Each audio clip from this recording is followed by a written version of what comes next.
There are moments in history when the natural world seems to announce what is coming, when the atmosphere itself conspires to mark an arrival.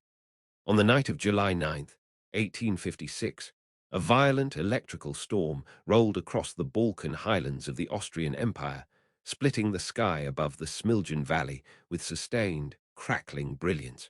According to family accounts, the midwife attending the birth declared the child a child of darkness, an ill omen born beneath such a sky. The mother, composed and certain, corrected her without hesitation. This child, she said, would be a child of light. She was more right than she could have known. The village of Smiljan sat in what is now Croatia, then a rural province of the vast and creaking Austro-Hungarian Empire, a place of orthodox churches, dense forests, and the particular intellectual isolation that characterized provincial life in 19th century Europe. It was not, by any conventional measure, a place where the future of human civilization might be expected to take root. And yet the household into which Nikola Tesla was born on July 10th, 1856, was anything but conventional. His father, Milutin Tesla, was a Serbian Orthodox priest of considerable learning and rhetorical force. He had originally been encouraged toward a military career, but had turned instead to theology, bringing to his vocation the same disciplined, analytical mind that would manifest so dramatically in his youngest son. Milutin Tesla was a man who read widely, wrote poetry and philosophical essays, and maintained a library that was, by the standards of rural Smiljan, extraordinary. He believed in the rigorous exercise of the mind as a form of devotion, and he applied that belief to the raising of his children with the same systematic intensity he brought to his sermons. Tesla's mother, Georgina Duca Tesla, was in many respects the more remarkable of the two parents, and certainly the one whose influence Tesla himself would most consistently acknowledge. She had received no formal education, a common circumstance for women of her era and region, and remained illiterate throughout her life. Yet she possessed what Tesla later described as a photographic memory of extraordinary precision. She could recite entire volumes of Serbian epic poetry from memory, thousands of lines without error or hesitation, having absorbed them entirely through hearing. She had an instinct for mechanical problem-solving that expressed itself in the household tools and devices she designed and built herself, looms, churns, and implements of her own invention that made the work of the household more efficient. Tesla, reflecting on his own gifts in later life, attributed them directly to her. He believed that whatever capacity he possessed for visualization, for holding complex structures complete and functional in his mind before committing them to physical form, had come from Duca Tesla. The household was the fifth child's world, and it was a world of paradox. There was rural simplicity, the rhythms of an agricultural village, the liturgical calendar of the Orthodox Church, the physical demands of life in the highlands. And there was, simultaneously, an atmosphere of intense intellectual expectation. Milutin Tesla drilled his children in mental exercises, memorization, calculation, logical argument. He discouraged what he considered intellectual laziness with a severity that bordered on harshness. For young Nikola, this environment produced both gifts and wounds that would shape the entire arc of his life. The earliest documented moment of Tesla's awakening to the force that would define his existence came not in a laboratory or a lecture hall, but in the family home on a dry winter evening, when he stroked the fur of the family cat, a black cat named Makak. The cat's fur crackled and sparked beneath his hand, producing a visible display of static electricity in the darkened room. Tesla later wrote about this moment with striking clarity, describing how he looked at Makak and saw, in the light of those tiny sparks, a miniature version of the thunderstorms he had watched from the window. He asked his father what it was. Milutin Tesla told him it was electricity, the same as lightning. Tesla wrote that in that moment a question formed in him that would not leave for the rest of his life. What was this force? Where did it come from, and what could it do? He was, by his own account, approximately 3 years old. The years of early childhood in Smiljan were not unclouded. Tesla had an older brother named Dane, by all accounts, a gifted, charismatic boy who was the acknowledged pride of the Tesla family, particularly of his father. Dane was an exceptional horseman, intellectually promising, and the object of Milutin Tesla's most concentrated hopes.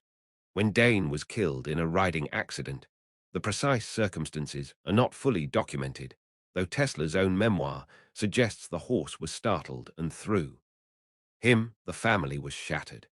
Nikola was approximately 5 years old at the time of his brother's death, old enough to absorb the grief and old enough to understand, with the particular sensitivity of a perceptive child, what Dane's absence meant for his own position in the family's emotional landscape. Tesla wrote in his autobiography that he could never do anything to fully satisfy his father after Dane's death, that whatever he achieved, it seemed to fall short of the idealized memory of the brother he had never truly known. Whether this perception was accurate or a child's misreading of adult grief, its effect on Tesla was lasting.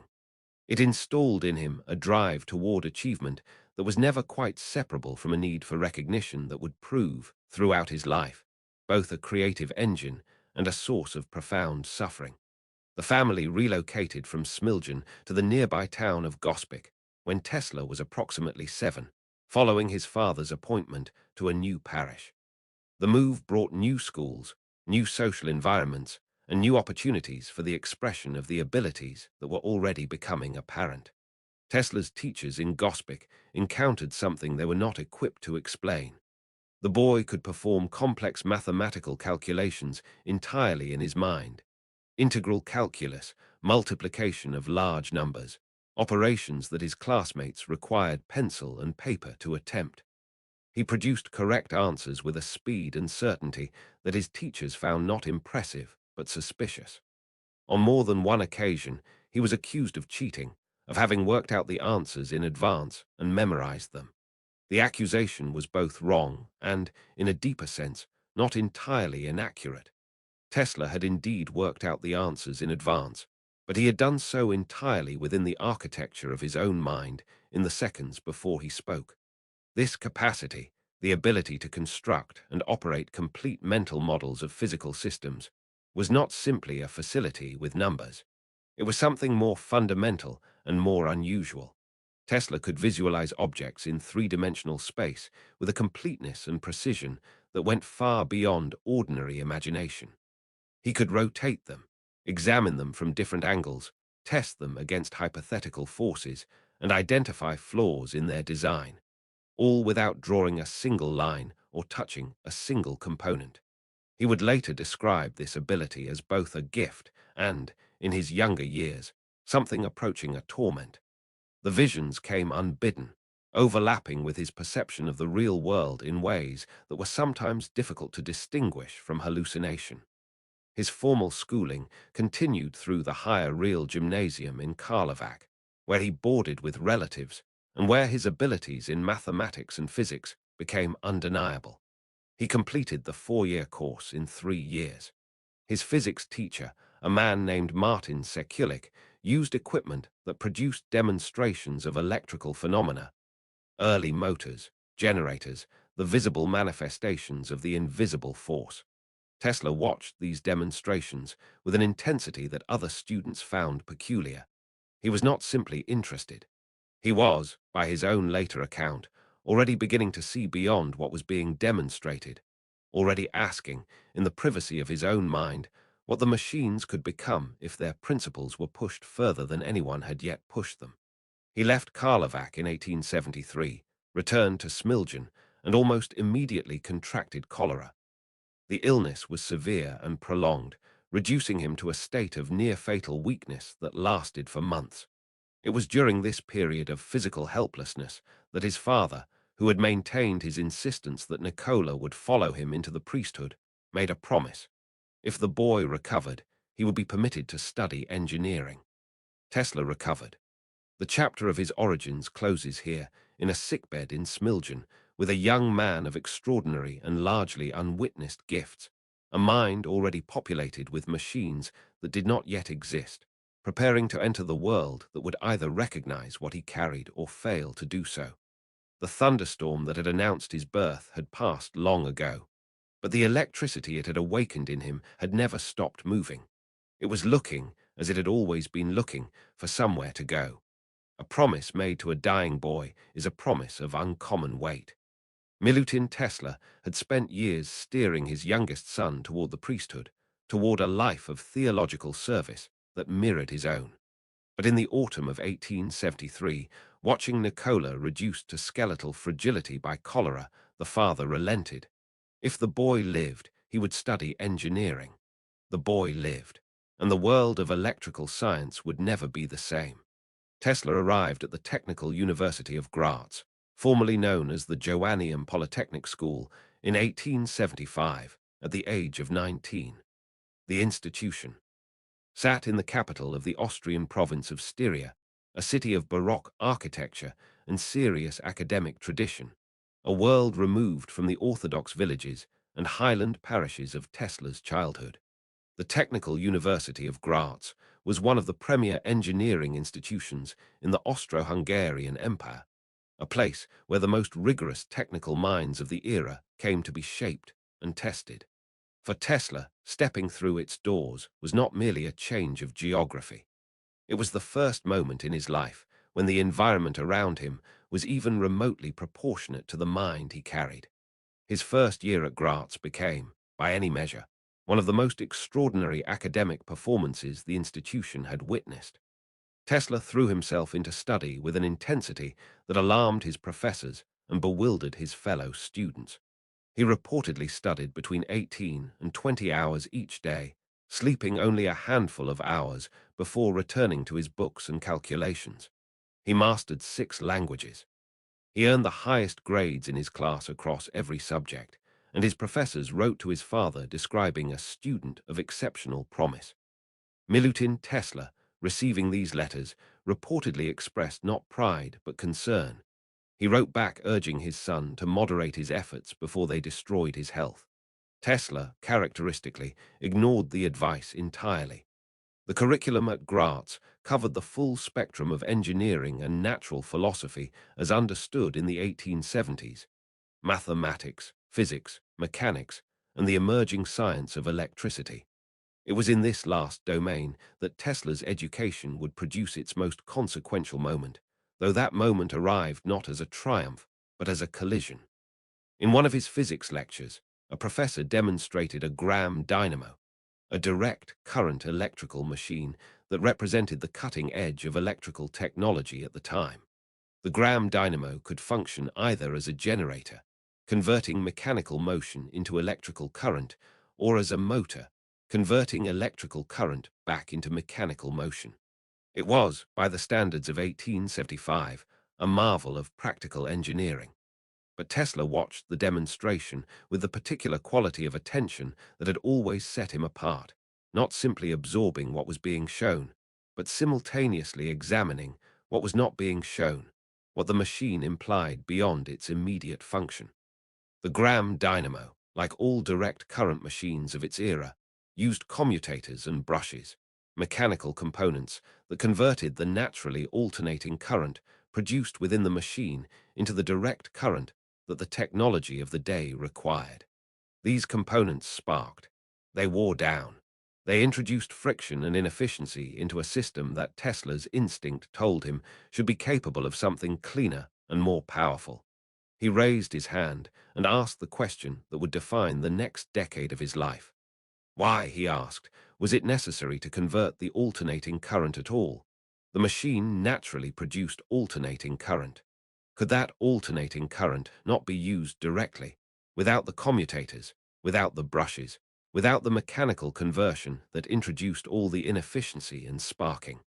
His professor, a man of considerable experience and conventional certainty, dismissed the question as the product of an untrained imagination. The idea of a practical alternating current motor, he explained, was a theoretical impossibility, a contradiction of the established principles of electrical engineering. The commutators were not a flaw to be engineered around. They were a necessity. Tesla did not argue. He sat down. But the question did not leave him. It settled into the deepest layer of his thinking and began, slowly and with extraordinary patience, to work. The remainder of his time at Graz traced a trajectory that was, in retrospect, both understandable and painful to observe. The ferocious discipline of his first year gave way, in subsequent years, to a different kind of intensity, one directed not at his studies, but at the card tables and billiard halls of Graz. Tesla developed a gambling habit that consumed his scholarship funds, his living allowance, and eventually the money his family sent for his basic expenses. He lost everything he was given and then borrowed more to lose again. He was not, by his own later account, driven by greed or even by the pleasure of winning. He was drawn to the mathematical challenge of the games, to the same quality of mental engagement that his coursework provided, but without the patience that formal study required. It was an early and costly manifestation of a pattern that would recur throughout his life. The mind that could sustain extraordinary focus on problems of genuine importance, but that could also be captured and consumed by the wrong kind of stimulation. His scholarship was revoked.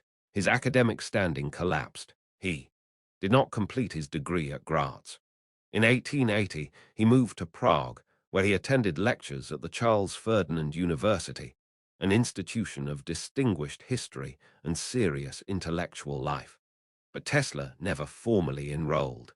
He audited courses, absorbed what he could from the lectures of professors who did not know his name, and continued to carry the unanswered question about alternating current like a stone in his pocket.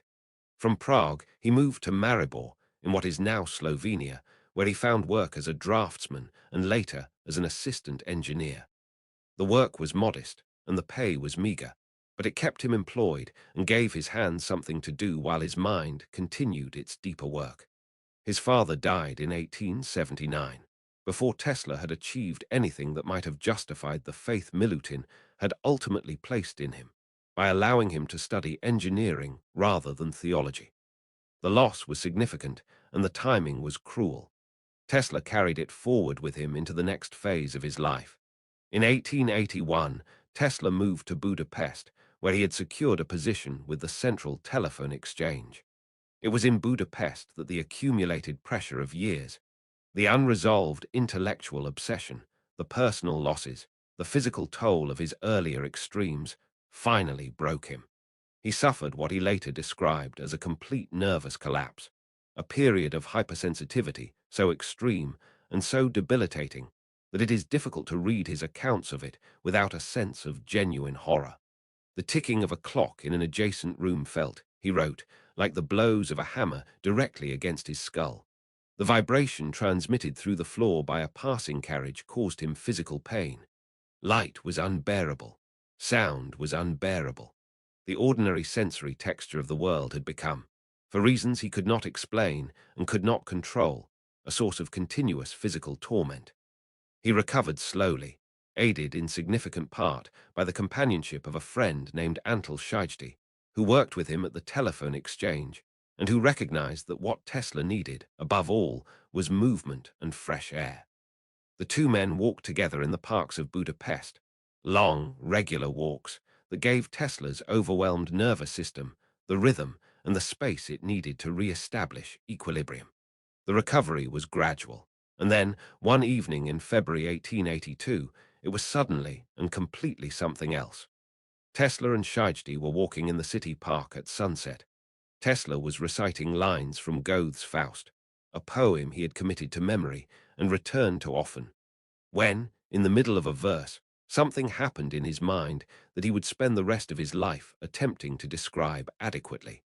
The solution to the problem he had been carrying since that lecture hall in Graz arrived not as a gradual clarification, but as a complete, instantaneous vision.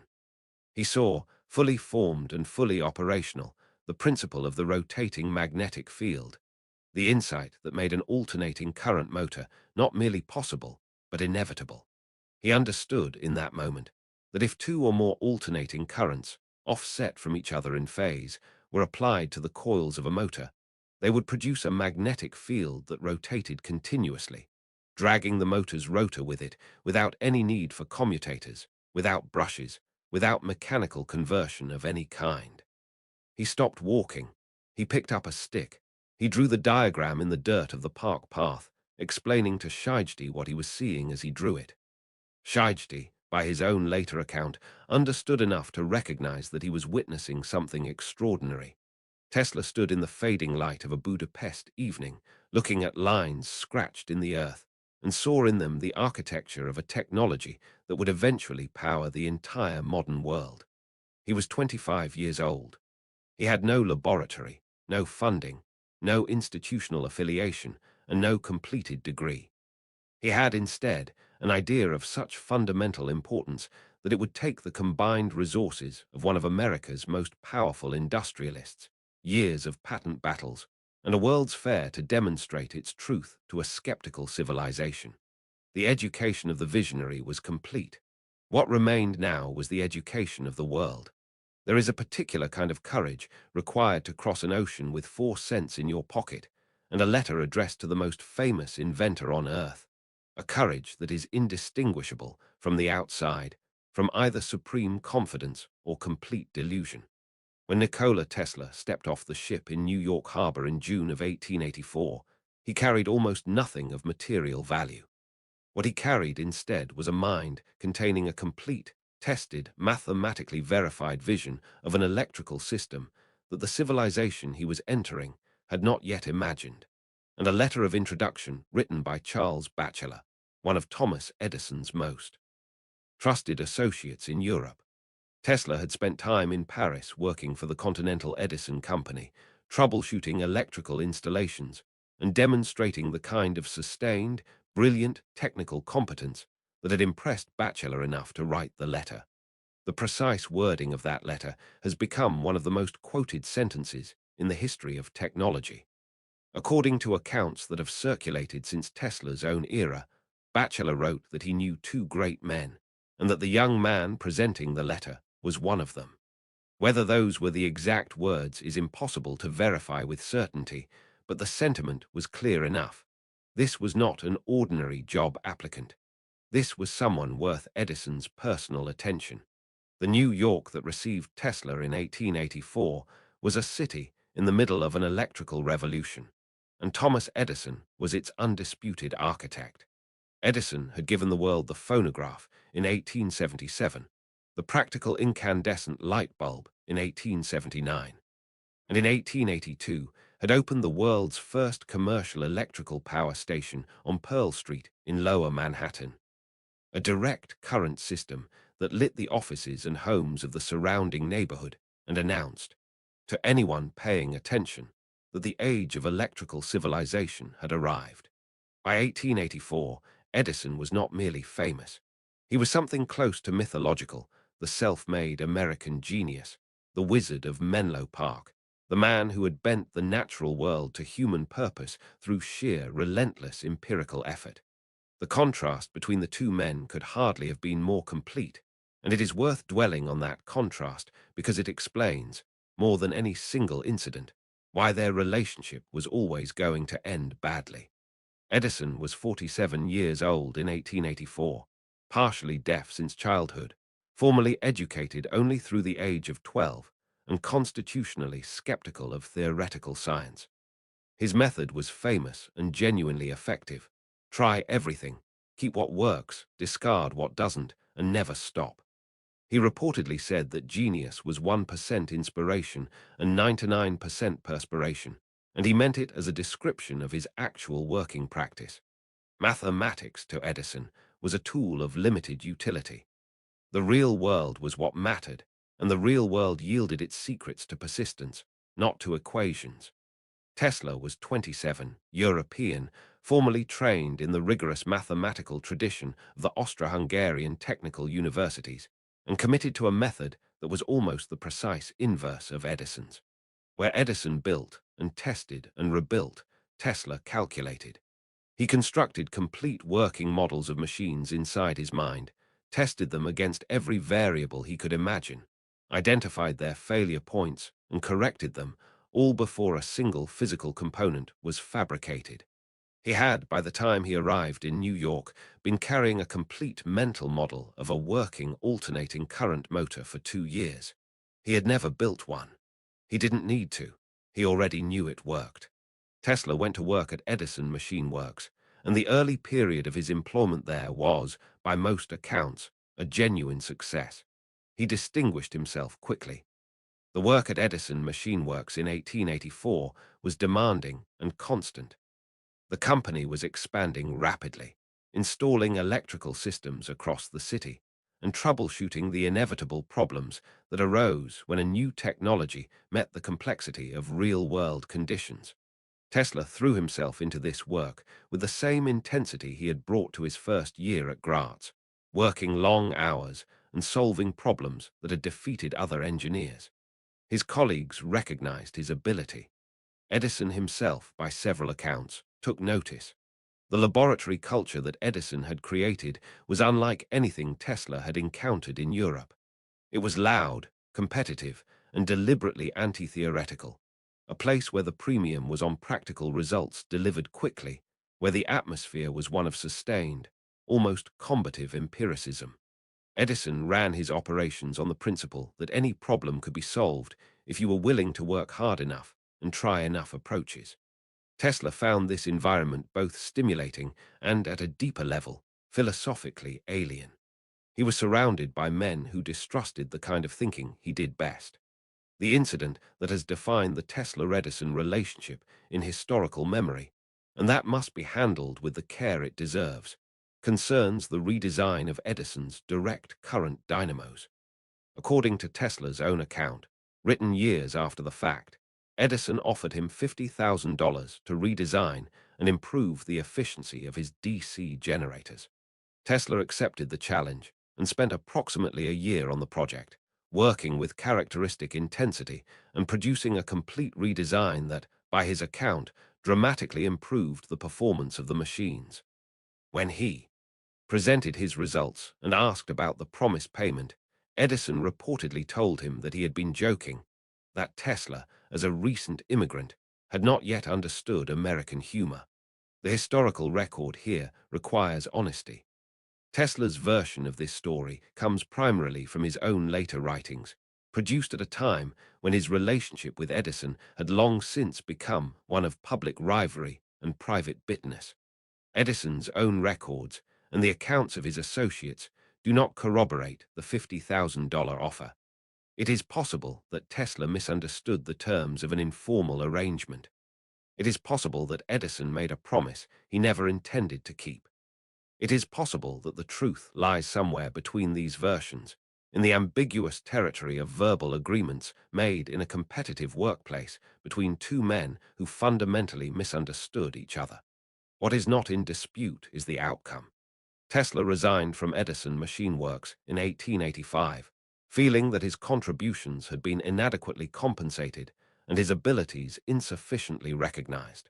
What followed was a period of genuine hardship that the mythology surrounding Tesla sometimes glosses over, but that deserves to be stated plainly. Tesla, having left Edison's employ, found himself in New York without income, without connections sufficient to immediately secure new work, and without the financial resources to establish himself independently.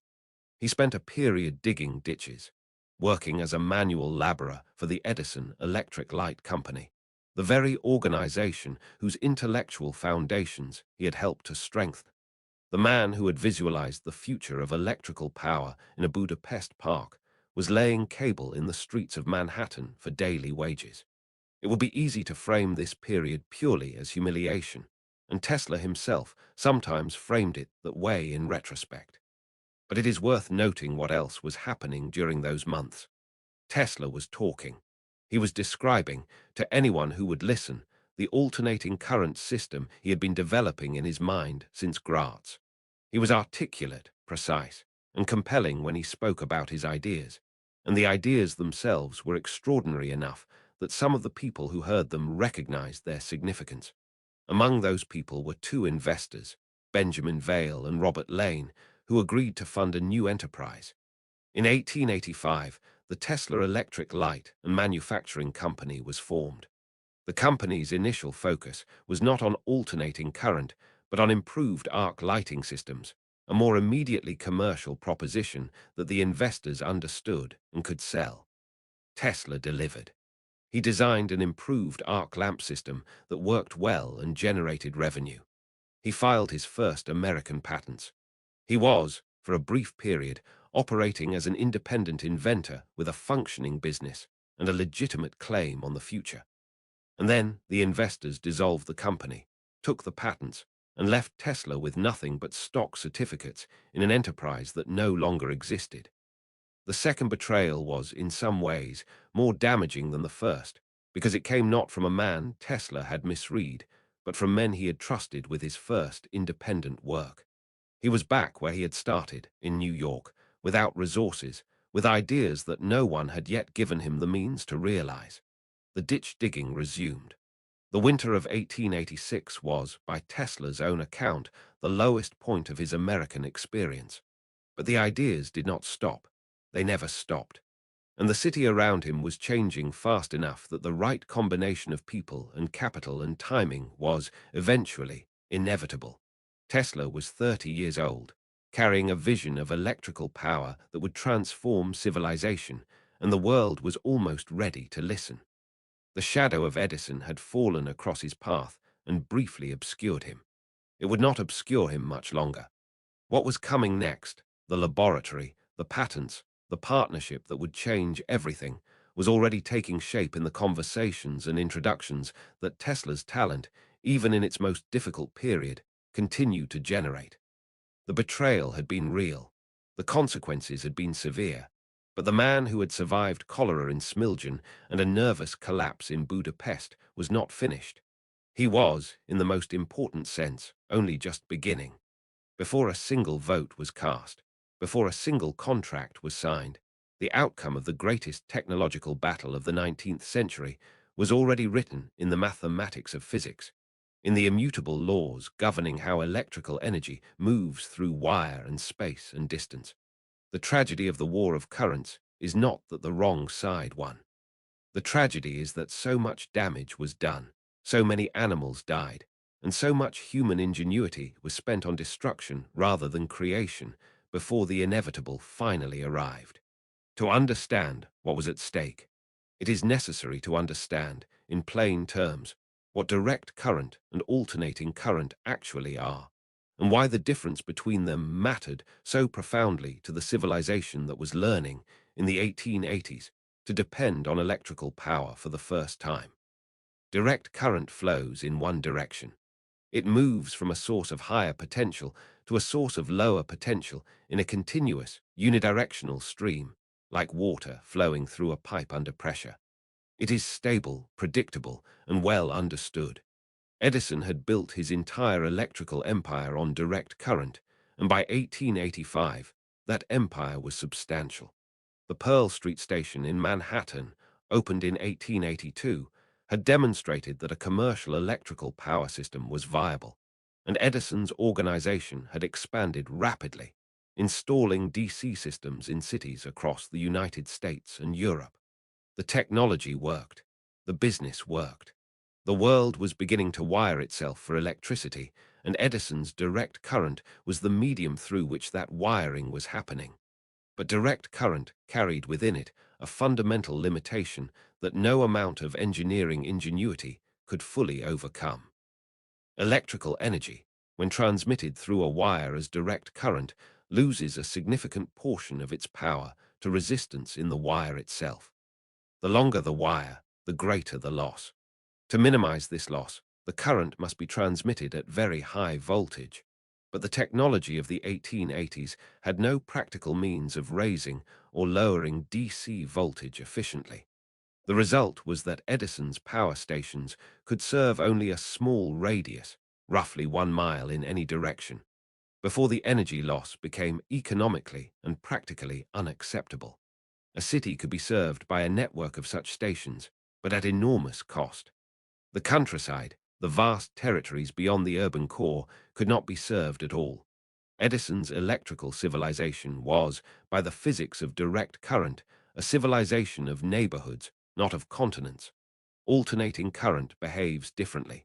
Instead of flowing in one direction, it reverses direction many times per second. In the systems that would eventually become standard, 60 times per second in the United States.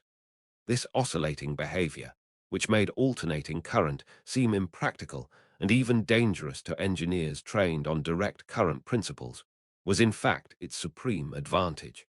Alternating current could be transformed, stepped up to very high voltages for transmission over long distances, then stepped back down to safe levels for use in homes and factories, using a device called a transformer. A transformer is a simple, elegant machine with no moving parts, and it works only with alternating current. With transformers, a single generating station could send power not 1 mile, but hundreds of miles, losing only a small fraction of its energy in transit. The economic and practical implications were staggering. A waterfall in the wilderness could power a city 50 miles away. A single large generating station could replace dozens of small ones. The electrical grid could expand not just to fill cities, but to connect them, to reach farms and factories and remote communities that Edison's system could never touch. Tesla had understood this since the lecture hall in Graz. Now, in the mid-1880s, he finally had the resources to prove it.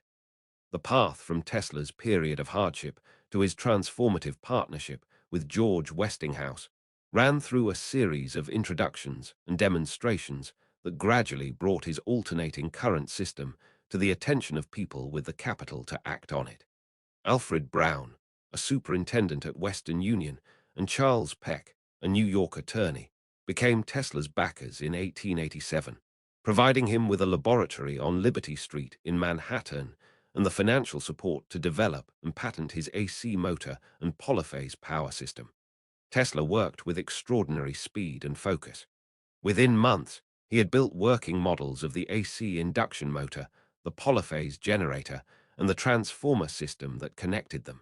He filed a series of patents, 7 in a single day in October 1887, that together constituted a complete, integrated system for generating, transmitting, and using alternating current power. In May 1888, Tesla presented his work to the American Institute of Electrical Engineers. The lecture was a revelation. He demonstrated working AC motors, explained the mathematical principles of the rotating magnetic field, and showed, with the clarity of a man who had been carrying these ideas for 6 years, exactly how alternating current could do what direct current could not. Among those in the audience was George Westinghouse. Westinghouse was 51 years old in 1888, a successful inventor and industrialist from Pittsburgh, who had made his fortune with the air brake for railway trains and had built a substantial electrical manufacturing business. He was a man of considerable technical sophistication and genuine commercial vision, and he recognized immediately what Tesla's demonstration meant.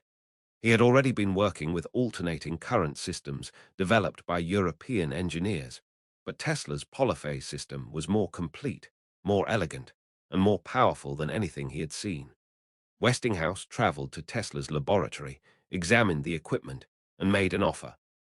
The sum he paid for Tesla's patents has been reported as $1 million, an extraordinary amount by the standards of the era, though the precise structure of the deal included royalties and other components that made the total value difficult to state with absolute precision.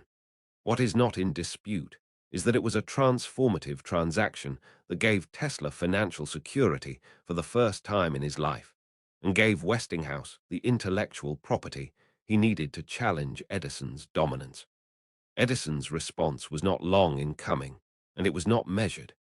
By 1888, Edison understood that alternating current represented an existential threat to his direct current empire.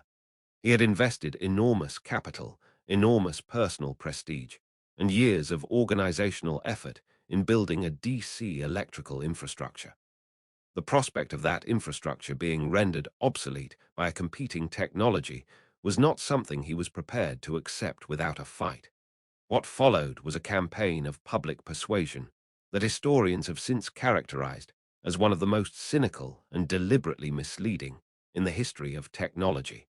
Edison and his associates, most notably Harold Brown, embarked on a systematic effort to associate alternating current with death and danger in the public mind.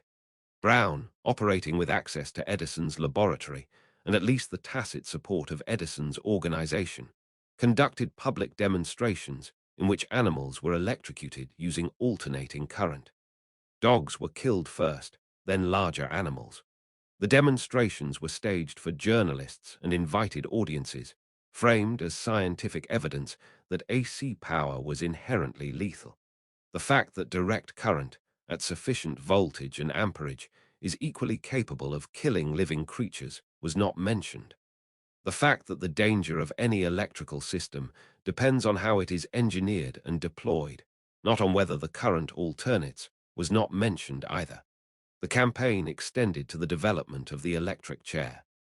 New York State had been searching for a more humane method of execution than hanging, and Harold Brown, working with Edison's resources, developed an electric chair that used alternating current. The choice was deliberate and strategic. Edison, who publicly opposed capital punishment, privately supported the use of AC for executions because it would permanently associate Tesla and Westinghouse's system with death in the public imagination. The chair was adopted by New York State.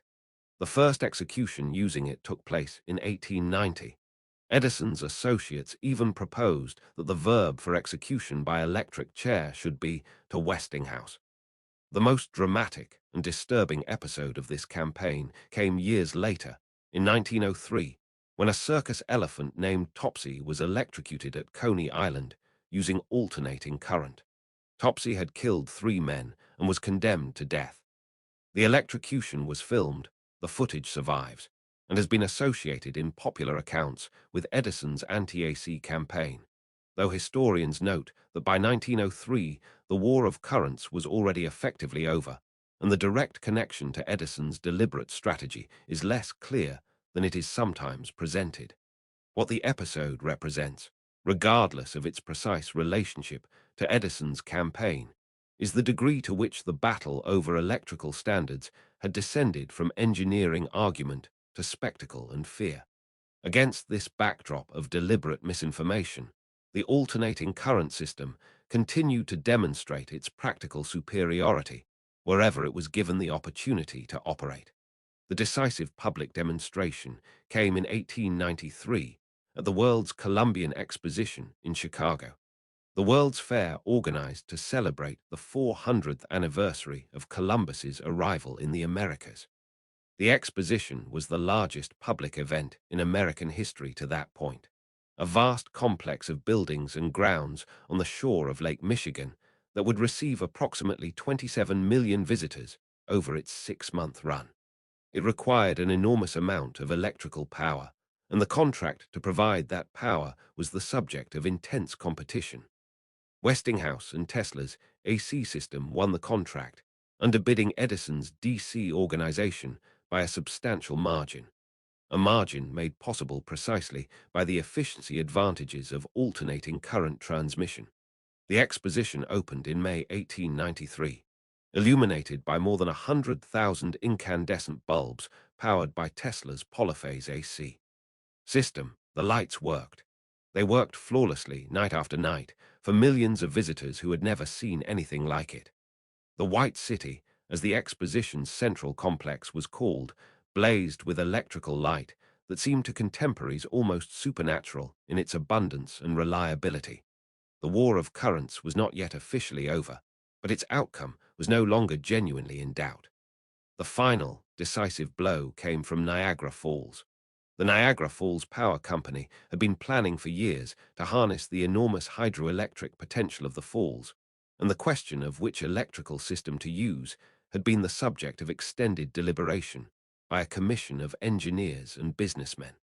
In 1893, following the triumph at the World's Fair, the commission awarded the contract to Westinghouse and Tesla's AC system. The scale of the project was unprecedented. It was the largest engineering undertaking of the age, requiring the construction of massive turbines, generators, and transmission infrastructure to carry power from the falls to the city of Buffalo, 22 miles away. Construction proceeded over the following years, and in November 1896, the first electrical power generated at Niagara Falls reached Buffalo. The transmission was successful. The power arrived with minimal loss, exactly as Tesla's mathematics had predicted it would. The city of Buffalo was illuminated by energy drawn from one of the natural wonders of the world, carried invisibly through wires across 22 miles of landscape and delivered at the precise voltage needed for practical use. It was, in every meaningful sense, the birth of the modern electrical grid. The war of currents was over. Alternating current had won. Edison's direct current system would persist in certain specialized applications, but as the foundation of a universal electrical civilization, it was finished. The infrastructure that Tesla and Westinghouse had demonstrated at Niagara would become the template for electrical systems built across the United States and eventually the world. Systems that still operate today on the same fundamental principles that Tesla had visualized in a Budapest park 14 years earlier. The victory was complete, but it was not, for Tesla, uncomplicated. The battle had consumed years of his most productive life. The deliberate campaign of fear and misinformation had done real damage to public understanding of electrical technology. And the man who had made the victory possible was already turning his attention toward something far more ambitious than powering cities, something that would prove, in the end, far more difficult to achieve. The war of currents had been won. The next war, the one Tesla would fight alone against the limits of capital and human imagination, was only just beginning. Victory, it turned out, was not a destination. For most men, winning the war of currents would have represented the culmination of a career, a legacy sufficient to sustain a lifetime of reputation and comfort. For Nikola Tesla, it was barely a beginning. By the early 1890s, with alternating current established as the foundation of the modern electrical world, and his name recognized across 2 continents, Tesla turned the full force of his extraordinary mind toward a period of invention so concentrated and so consequential that historians of technology still struggle to adequately account for it. He worked from a laboratory on South Fifth Avenue in Lower Manhattan, and later from a larger facility on East Houston Street, and the work he produced in these spaces during the 1890s reads less like the output of a single human mind than like the research agenda of an entire institution. Tesla was 37 years old at the decade's opening, at the absolute peak of his physical and intellectual powers, and he devoted those powers to problems that ranged from the fundamental principles of electromagnetic resonance to the practical possibilities of wireless communication, from the nature of high-frequency electrical phenomena to the theoretical foundations of what would eventually become radio technology. The invention that most completely captured the public imagination during this period, and that remains, to this day, the most visually dramatic artifact of Tesla's genius, was the Tesla coil, developed in 1891. The Tesla coil is a resonant transformer circuit, a device that uses the principle of electrical resonance to produce extremely high-frequency, high-voltage alternating current of a character unlike anything that had existed before. Where conventional transformers stepped voltage up or down through electromagnetic induction between 2 coils, the Tesla coil exploited resonance, the tendency of a system tuned to a particular frequency to accumulate energy with remarkable efficiency, to produce voltages and frequencies that conventional engineering had never approached. The effects were spectacular, in a way, that transcended mere technical demonstration. From the terminals of a Tesla coil, bolts of artificial lightning crackled through the air of his laboratory, branching and snapping with the same fractal geometry as the natural storms that had announced his birth. Glass tubes filled with gas, the direct ancestors of fluorescent lighting, glowed with cold, steady light when brought near the coil's electrical field, without any wire connection, without any direct contact with the source of energy. Most remarkably, Tesla himself stood within the field of high-frequency electricity produced by his coil and held glowing bulbs in his bare hands, the energy passing through his body without harm, illuminating the glass by the sheer density of the electrical field surrounding him. The demonstrations were not theater, though they had the quality of theater. They were rigorous scientific illustrations of principles that Tesla understood with mathematical precision and that his audiences were only beginning to grasp. In April 1891, Tesla delivered a lecture before the American Institute of Electrical Engineers at Columbia College in New York that is widely regarded as one of the most extraordinary scientific presentations of the 19th century. The auditorium was packed with the leading electrical engineers and scientists of the era, men who had built their careers on the principles that Tesla was about to extend beyond their previous boundaries. He demonstrated high-frequency electrical phenomena, showed the wireless illumination of gas-filled tubes, and outlined a theoretical framework for the transmission of electrical energy without wires that left his audience simultaneously astonished and uncertain whether what they had witnessed was science or something closer to conjuring. The lecture established Tesla's reputation not merely as an inventor of practical electrical systems, but as a theorist of the first rank, a man who was not simply building better machines, but was exploring the fundamental nature of electromagnetic reality. The work on high-frequency electricity led Tesla naturally toward questions of wireless transmission, the possibility of sending not just signals, but usable energy through space without the intermediary of conducting wire. He investigated the properties of the electromagnetic spectrum at frequencies far above those used in conventional electrical engineering, and his experiments in this domain placed him in direct, if initially unrecognized, competition with the emerging field of wireless telegraphy.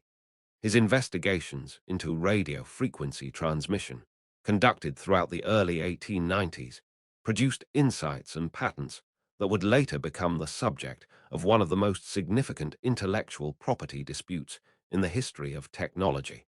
Tesla's laboratory during this period was also the site of work that anticipated medical and scientific technologies whose full development would require another generation. When Wilhelm Röntgen announced the discovery of X-rays in December 1895, Tesla recognized immediately that he had been producing similar phenomena in his own laboratory for some time. He had observed the fogging of photographic plates stored near his high-frequency equipment, had noted the production of what he called shadowgraphs, images formed by radiation passing through opaque materials, and had conducted systematic investigations of these effects. A catastrophic laboratory fire in March 1895 destroyed much of his equipment, and critically, the photographic records and experimental notes that documented this work.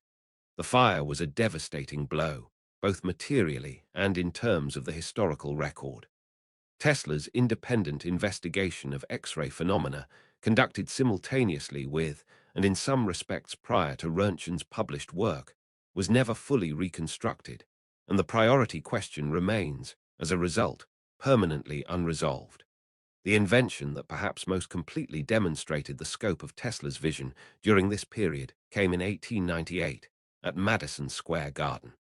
Tesla had been developing the principles of wireless control, the transmission of command signals through electromagnetic waves to remotely operate mechanical devices, and he chose one of the most public venues in New York to demonstrate what he had built.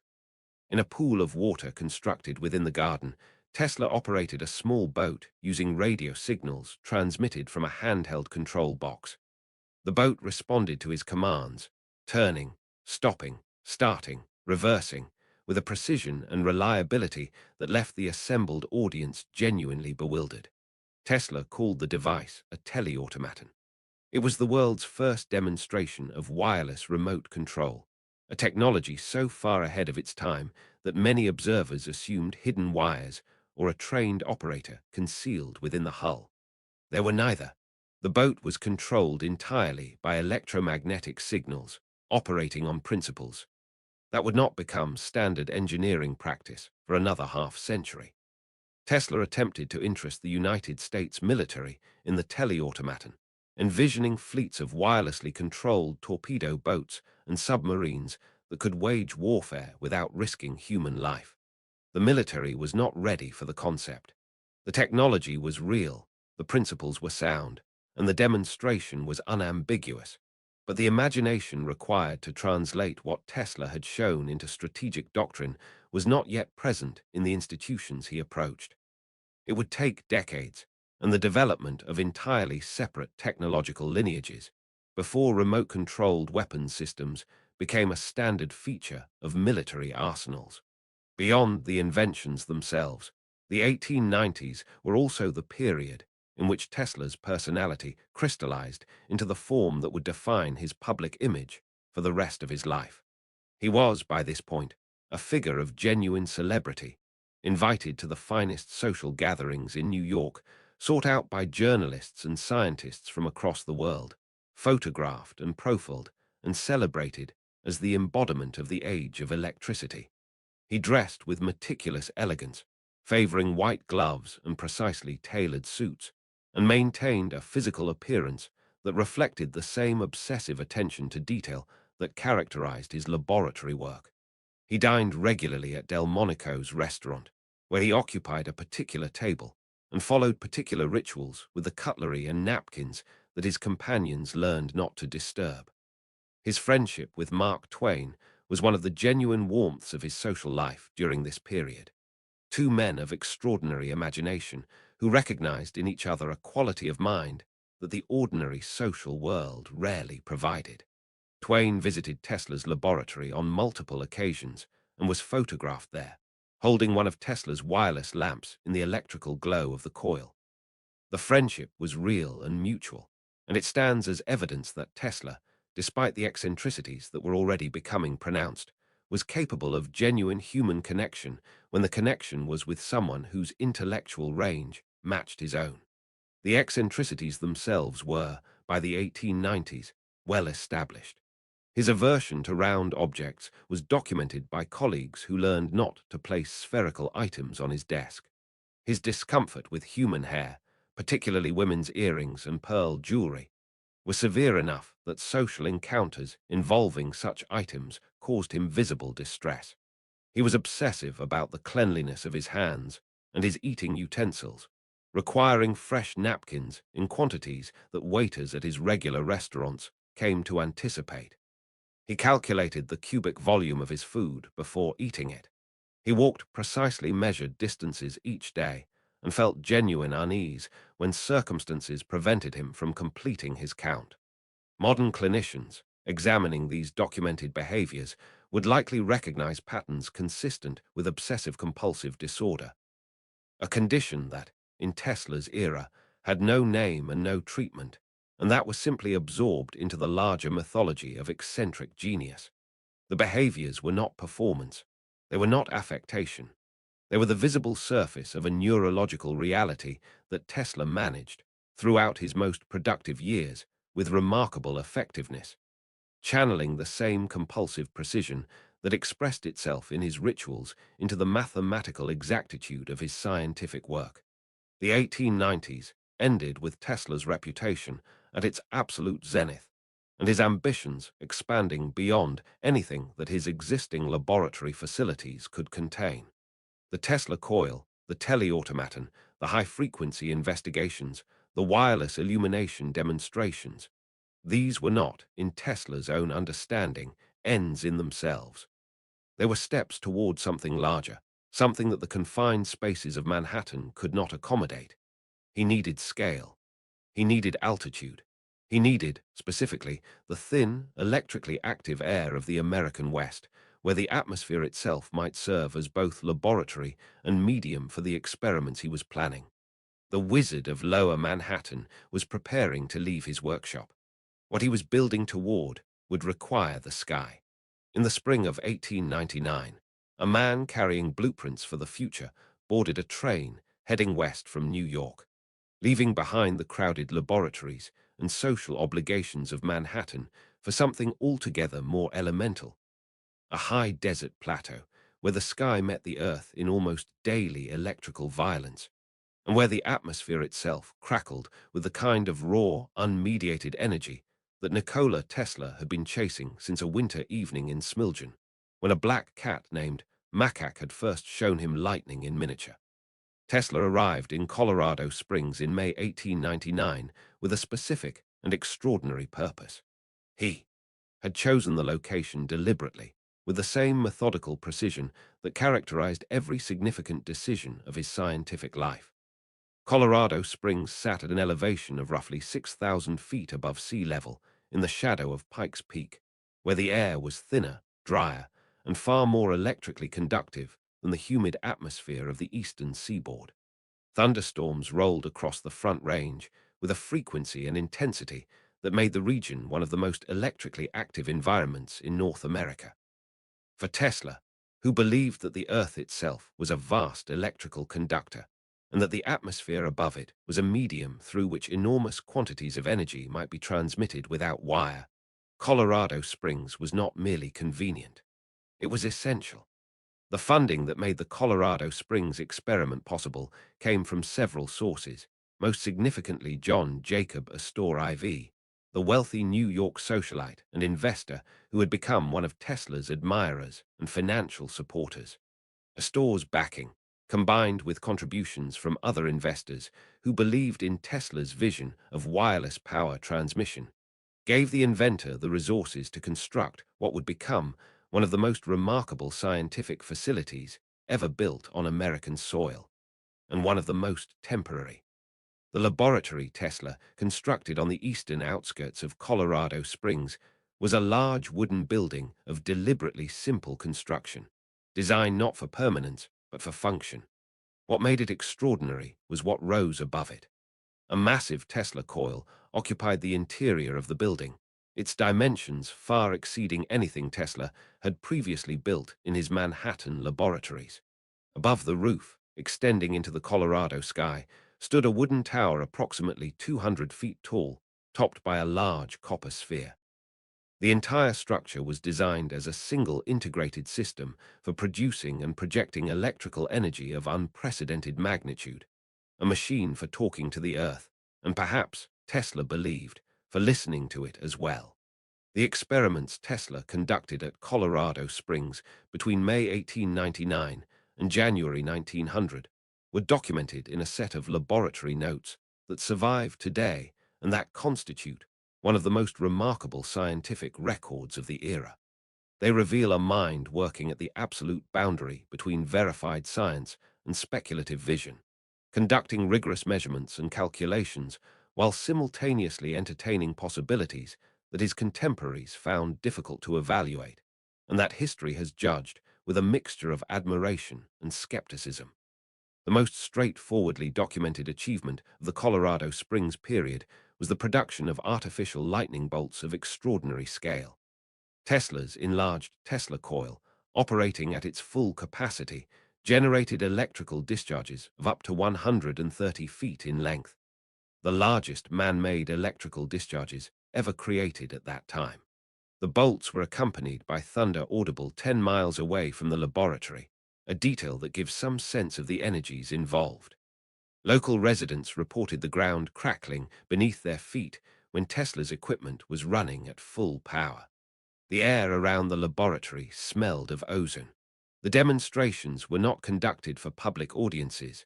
Tesla was working, not performing, but their effects were impossible to contain within the laboratory's wooden walls.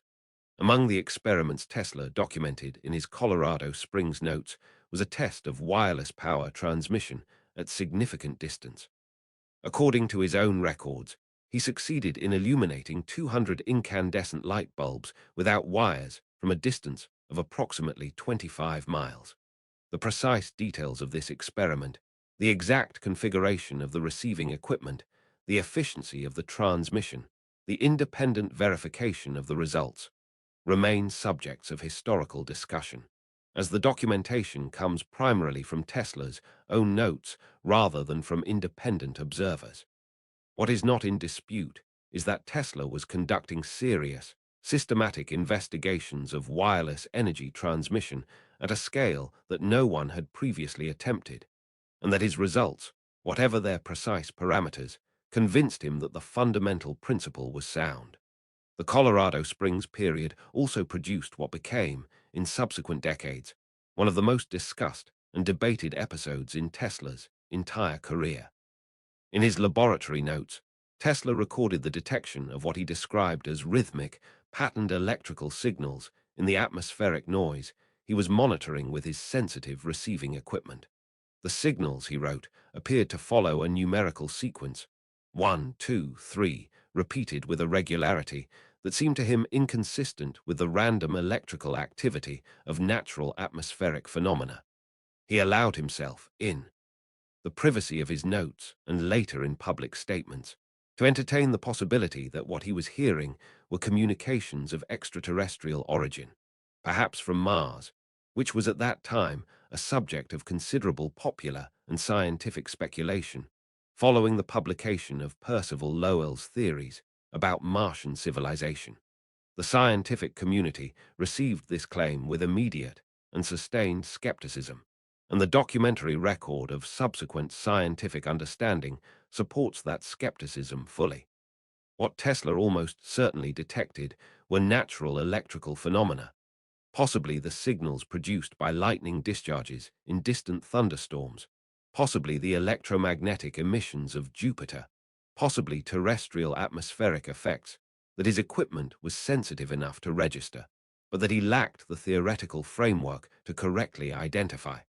The science of atmospheric electricity and radio wave propagation was, in 1899, sufficiently undeveloped that the misidentification of natural signals as artificial ones was a genuine and understandable possibility. What the episode reveals, however, is something important about the character of Tesla's scientific imagination at this stage of his life. The willingness to entertain the possibility of extraterrestrial communication was not, in 1899, the mark of a mind that had lost its grip on reality. It was the mark of a mind that refused to accept the boundaries of what was currently known as the boundaries of what was possible, a quality that had served Tesla extraordinarily well throughout his career, and that was, in this instance, leading him slightly beyond the territory that the evidence could support. The expansiveness of his imagination was inseparable from its occasional untethering, and Colorado Springs was the place where both qualities were on fullest display simultaneously. The Colorado Springs experiment also produced an episode that became, in local memory, one of the more colorful chapters in the city's history.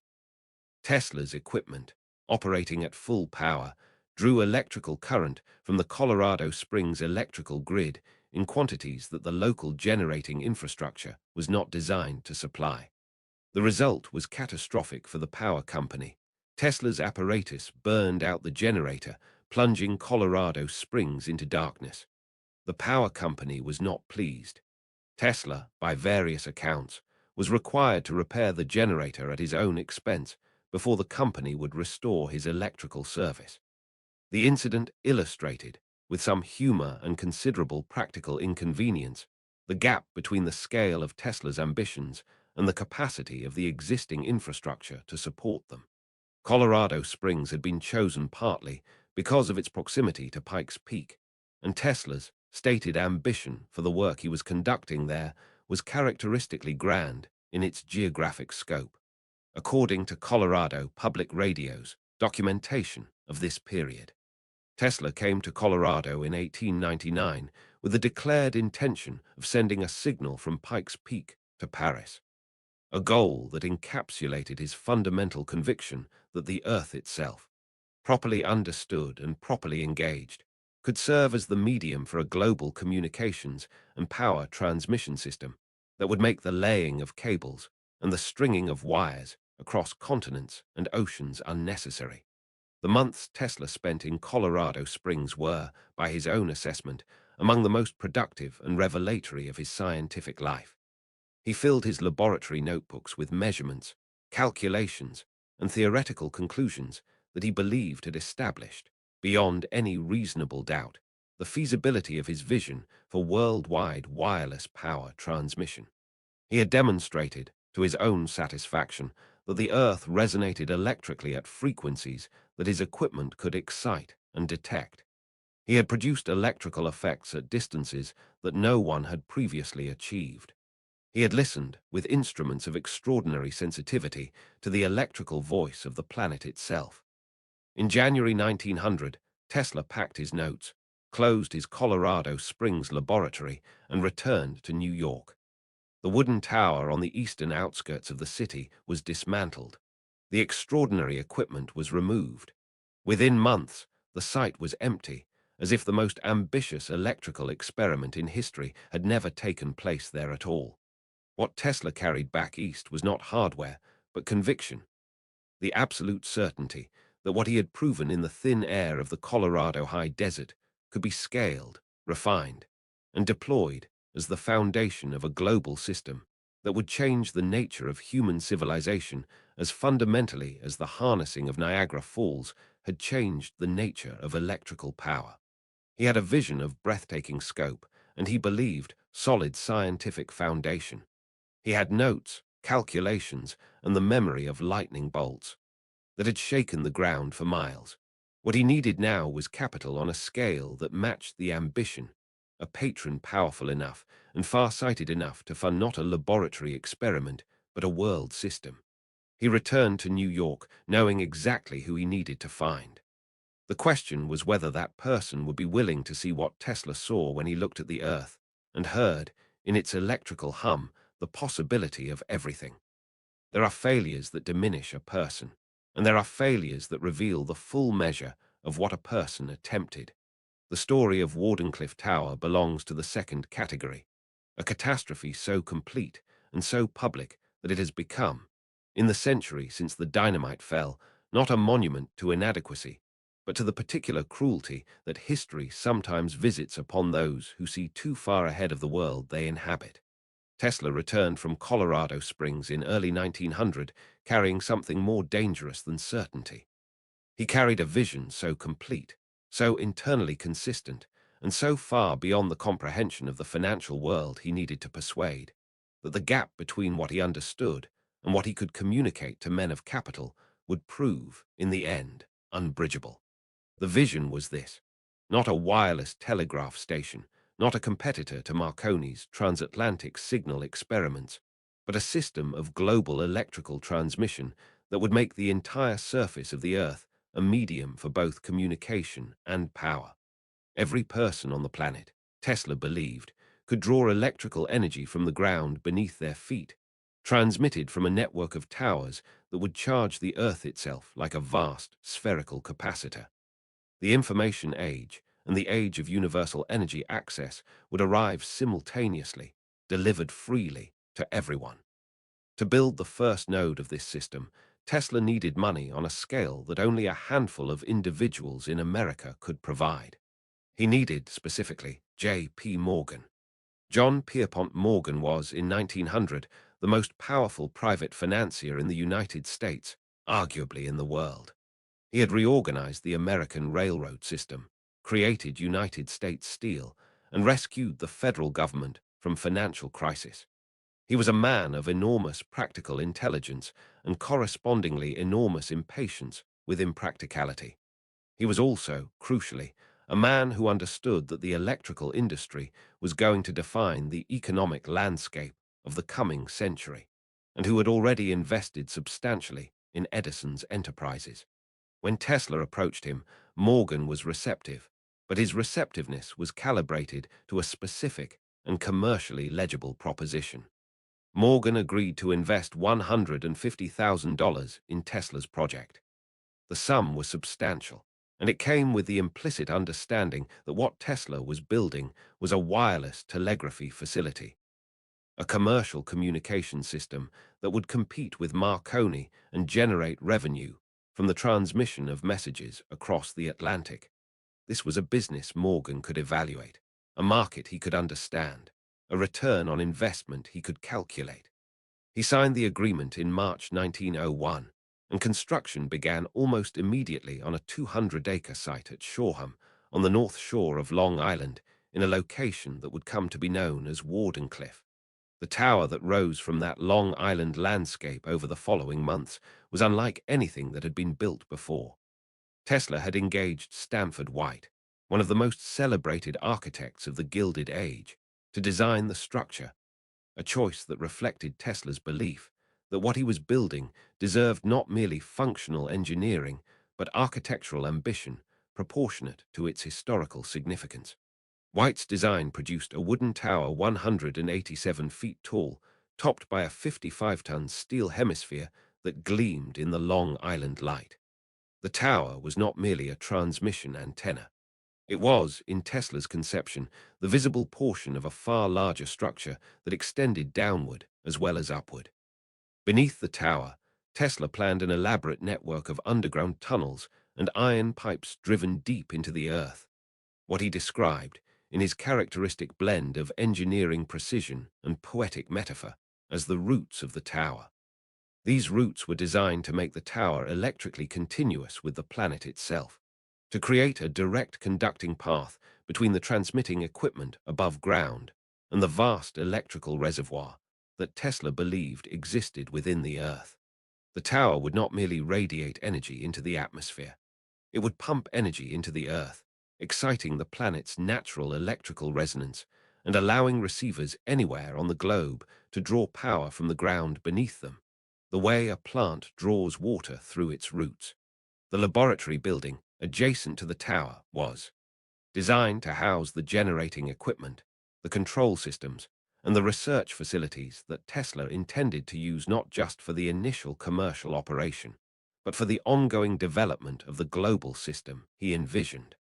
The site at Wardenclyffe was, in Tesla's mind, not a finished product, but a beginning, the first demonstration node of a network that would eventually encircle the Earth. Construction proceeded through 1901 and into 1902, but the financial reality of the project was already beginning to diverge from Tesla's projections in ways that would prove fatal. The $150,000 that Morgan had provided was consumed faster than anticipated. The underground excavation was expensive. The specialized equipment required for Tesla's transmitter was expensive. The labor costs on a project of this scale and complexity were substantial. Tesla wrote to Morgan requesting additional funding, explaining that the scope of the work required more capital than the initial investment could cover. It was in the course of these communications that the fundamental misalignment between Tesla's vision and Morgan's investment thesis became impossible to ignore. Tesla, in his letters, and in at least one direct conversation with Morgan, revealed the true scope of what he was attempting to build. This was not, he explained, merely a wireless telegraph station. This was the first element of a system for transmitting electrical power freely to all of humanity. Anyone with a receiving device could draw energy from the Earth. The system would be universal, and in its ultimate form, freely accessible. Morgan's response has been rendered, in popular accounts of this story, as a single devastating question. If anyone can draw on the power, where do I put the meter? Whether those were his precise words is impossible to verify. The exchange has been reported in various forms across various sources, and the Morgan Library's collection of Tesla's letters to Morgan reveals a correspondence more complex and more painful than any single quotation can capture. What is documented, in Tesla's own handwriting across dozens of letters that survive in the Morgan Library, is the reality of what followed. Morgan withdrew his active support. He did not immediately demand repayment or formally terminate the relationship, but he declined to provide the additional funding that Tesla needed to complete the project. And without that funding, construction at Wardenclyffe slowed, stalled, and eventually stopped. Tesla's letters to Morgan from this period are among the most extraordinary documents in the history of American science. They oscillate, sometimes within a single page, between the confident assertions of a man who knows he is right and the desperate pleading of a man who knows he is running out of time. Tesla described his system in terms of its potential benefits to humanity: universal communication, universal power, the elimination of distance as a barrier to human connection and economic development. He appealed to Morgan's sense of historical legacy, suggesting that the financier who funded the completion of Wardenclyffe would be remembered alongside the greatest benefactors in the history of civilization. He offered modified terms, reduced ambitions, incremental demonstrations. Morgan declined them all. Meanwhile, the competitive landscape that Morgan had originally found compelling was shifting in ways that further undermined Tesla's position. Guglielmo Marconi, working with equipment that Tesla believed incorporated his own patented principles without authorization, transmitted the first transatlantic wireless signal in December 1901. The letter S in Morse code, sent from Cornwall, England, to Newfoundland, Canada. The achievement was celebrated around the world as a triumph of wireless communication, and Marconi received the public recognition that Tesla had imagined for himself. The glory that Wardenclyffe was supposed to deliver had been claimed by someone else, using methods that Tesla regarded as his own intellectual property, before his tower was even complete. The patent dispute between Tesla and Marconi would eventually be resolved decades later, and posthumously, in Tesla's favor. The United States Supreme Court ruled in 1943 that Marconi's key radio patents were invalid in light of Tesla's prior work. But in 1901, the ruling was 42 years in the future, and what Tesla experienced in the present was the public triumph of a competitor and the simultaneous withdrawal of his primary financial backer. The years that followed were a slow, grinding deterioration.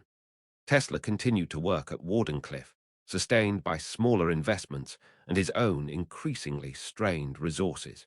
He sold assets, deferred payments to workers and suppliers, and continued to file patents and write technical papers that demonstrated the undiminished power of his intellect even as his material circumstances collapsed around him.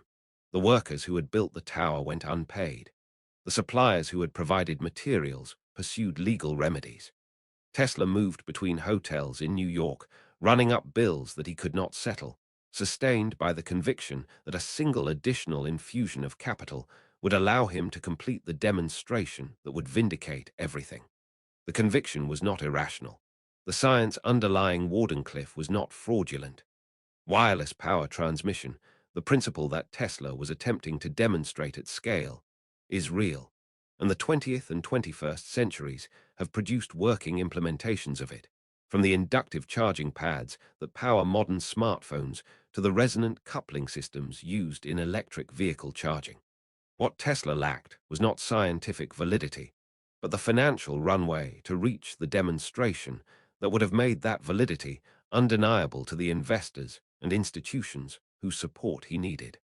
The end came in 1917. The United States had entered the First World War, and the federal government, concerned that the unoccupied tower at Wardenclyffe might serve as a navigational landmark for German submarines operating in Long Island Sound, ordered its demolition. The tower was brought down with dynamite. Tesla was 60 years old. He had not been present at Wardenclyffe for years, but the destruction of the tower was not an abstraction. It was the physical annihilation of the greatest single expression of his vision, the structure that had been meant to demonstrate, once and for all, that the Earth could be made to carry energy freely to every human being on its surface. He would never build anything like it again. The laboratory building survived the demolition and deteriorated slowly over the following decades, its brick walls crumbling, its windows broken, its grounds overgrown. It stood as a monument to the gap between what Tesla had imagined and what the world had been willing to fund. A gap measured not in scientific validity, but in the distance between a vision of universal human benefit and the commercial logic of a financier asking, with perfect reasonableness from his own perspective, where the meter would go. The dream had fallen, but the ground where it had stood remembered what had been attempted there, and the question that Wardenclyffe had been built to answer, whether the earth itself could carry power freely to all of humanity, would not stop being asked simply because the tower that had tried to answer it was gone. There is a particular kind of loneliness that belongs only to those who have stood at the center of the world and then watched, over years and decades, as the world moved on without them. A loneliness made sharper by memory, by the knowledge of what once was, by the contrast between the crowded brilliance of a former life and the echoing quiet of a hotel corridor at 3 in the morning. Nikola Tesla spent the last 3 decades of his life inhabiting that loneliness with a dignity that was, by any honest measure, heartbreaking. After Wardenclyffe, Tesla never recovered his financial footing. The mechanisms by which a man of his particular temperament and particular gifts might have rebuilt his commercial standing, compromise, collaboration, the willingness to subordinate a larger vision to a smaller but fundable one, were precisely the mechanisms that Tesla's nature made unavailable to him. He could not make himself smaller. He could not package his ideas in forms that investors found legible without also making them forms that he found dishonest. The result was a slow, irreversible financial decline that moved him through a series of increasingly modest hotel rooms in New York, each one a little less grand than the last, each one accumulating unpaid bills that he settled. When he settled them at all, through the occasional generosity of admirers and the patient forbearance of hotel management that recognized, in this gaunt and precise old man, something worth accommodating. The Hotel New Yorker, where Tesla lived his final years, became the fixed point of his diminished world. He occupied room 3327, a modest space that he maintained with the same obsessive orderliness that had always characterized his personal environment. From the Hotel New Yorker, he made his daily pilgrimages to Bryant Park and to the steps of the New York Public Library, where he fed the pigeons with a devotion that became, in the eyes of the journalists who occasionally still wrote about him, one of the defining images of his old age. The pigeons were not an eccentricity imposed by loneliness. They were a genuine attachment, documented by Tesla himself in writings that describe individual birds with the specificity of someone who had learned their personalities and their habits. One white female pigeon, in particular, he described with an affection that bordered on the language of love, writing that when she was ill, he had spent what little money he had on veterinary care, and that her death had affected him as deeply as any loss he had experienced. The tenderness Tesla directed toward these birds was not a symptom of a mind that had abandoned its intellectual ambitions. It was the expression of a capacity for connection that had always been present in him, but that had, over the course of his long isolation, found fewer and fewer human outlets. The friends of his productive years, Mark Twain, who had died in 1910, the scientists and engineers who had populated his social world during the 1890s, were gone or distant. The institutions that might have sustained him had not been built. He was, in the most literal sense, alone.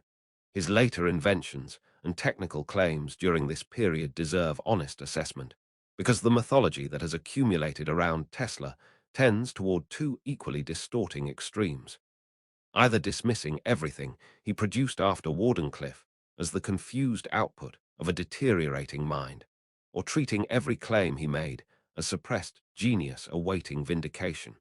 The truth is more nuanced and more interesting than either version. The bladeless turbine, which Tesla patented in 1913, was a genuinely elegant engineering concept.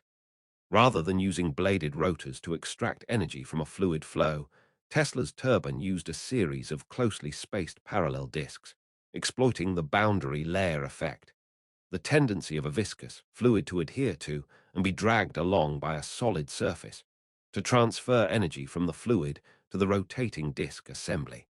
The principle was sound, the design was clever, and the turbine demonstrated real efficiency in certain operating conditions.